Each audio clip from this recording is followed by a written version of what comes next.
Bana, msimamo wa ligi kuu soka Tanzania bara, mnyama Simba ni kama anautaka ubingwa msimu huu. Ukiangalia mechi ambazo amecheza, mnyama anaendelea kutambaza kichapo chini ya Selemani Matola. Upo vizuri?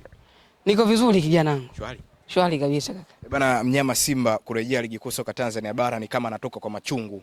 Ukimwangalia kikosi ambacho kipo chini ya Matola ni kama yupo serious na kutaka ubingwa ligi kuu. Yuko serious kwa sababu hawana cha kupoteza kwa hivi sasa. Tayari wamesha dondosha alama karibia 6 kama 4 kwenye michuano ya kimataifa. Imani kwa mashabiki imekuwa ndogo kwa kikosi chao na uongozi kiujumla. Kwa namna moja ama nyingine, ili waweze kurejesha hiyo imani ni kwenda kushinda kwenye mchezo wa leo. Na si chini ya mabao 4, wanahitaji kushinda mabao mengi sana kwenye mchezo wa leo.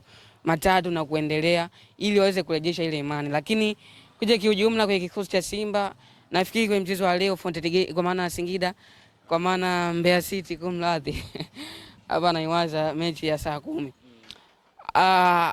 Hawatakuwa na kazi nyepesi mbele ya Simba ambayo imetoka kupoteza matumaini yake kwenye michuano ya kimataifa. Nafikiri Mbeya City alimnyima Young Africans alama 3 kule ugenini, si ndio? Kule Mbeya. Sasa kwenye mchezo wa leo watahitaji kuja kwenye ile tempo ambayo waliifanya Young Africans ikahisi ugumu wa kuzipata alama 3. Lakini moja kati ya kitu ambacho anaweza kukutana nacho ni ugumu ambao Simba atahitaji kuonyesha kwenye mchezo wa leo. Nafikiri kama Simba atadondosha tena alama mchezo wa leo, basi hali itakuwa mbaya zaidi kuliko maelezo. Kwa hiyo kwa namna moja ama nyingine, ili Simba aweze kupunguza hiyo pressure kwenda kwa uongozi moja kwa moja ama kwa wachezaji, ni kushinda mchezo wa leo. Sasa hapo ndo narudi ugumu wa mchezo.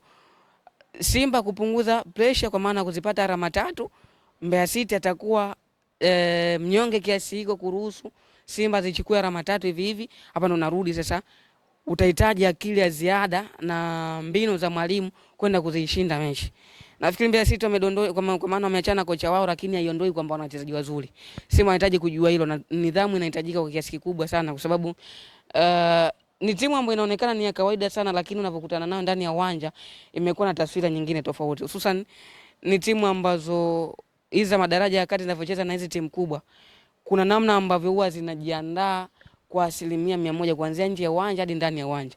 Hata mchezaji mwenyewe akaanza kucheza mechi kama hii, huwa anajua kabisa ili mimi niweze kujitangaza, nipate kazi ama nipandishe thamani yangu kwenye usajili. Kumbuka tunaelekea kwenye dirisha dogo la usajili.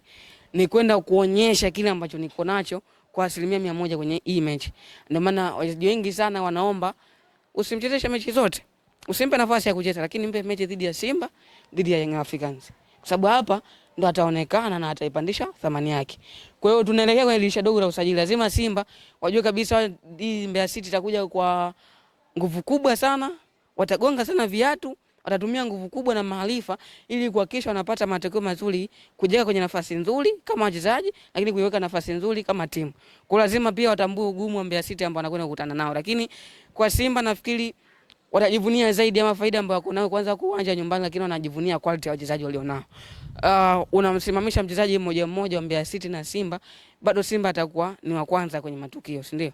Kwa hiyo naamini sana Matola kwenye mchezo wa leo labda tu ashindwe na yeye kuweza kumanage wakati wake, kwa maana kukipanga kikosi. Lakini kwa maana wachezaji ambao Simba yuko nao, asilimia ya kwenda kushinda mchezo ni mkubwa sana, asilimia kwenda kuzipata alama 3 ni mkubwa sana kulinganisha na Mbeya City. Shukrani. Asante. Here we go.